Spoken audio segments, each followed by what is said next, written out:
Et c'est parti pour le jour 73. On se lève maintenant avant le soleil. Et plus ça va aller, plus il va se lever de plus en plus tard. Bref, ce matin on grimpe, on termine la côte qu'on a entamée hier. Et une fois qu'on a passé le col, il faut redescendre. Donc on entame une longue descente technique et abrupte. Et la vallée sur laquelle on descend est magnifique. Et elle est aussi belle que touristique. La vallée de Soussem est assez roulante. Et en descendant, sur notre droite, on croise l'Ori de Toueno. Un petit regroupement d'anciennes maisons en terre et en pierre. Où il y avait une cave à fromage, des logements et des parcs à bétail. Voici d'ailleurs un des logements. Dans la descente, on a croisé Bruno. Il nous a proposé de nous redescendre et on a accepté. Et on est remonté. Ça se voit que je prends du plaisir là.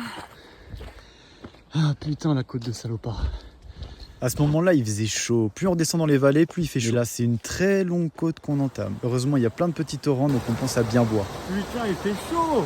Ça donne envie de se baigner, mais non. Objectif, monter là-haut. Oh, la côte à 1100 mètres de D+, il en reste à faire. Et en plus, il fait méga chaud.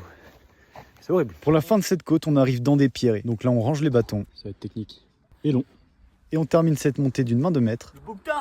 Et enfin, on arrive au col. Maintenant, faut redescendre, mais on prend quand même le temps de célébrer et de profiter de la vue. En descendant, la vallée est trop stylée. Mais bon, à peine redescendu qu'on doit remonter un petit peu pour arriver à un autre lac qu'on avait repéré sur la carte. Fin de journée. Pour fêter ça, on a des techniques de gourmands. Et cette nuit, on va être bien. Et ça, c'est parfait pour se reposer.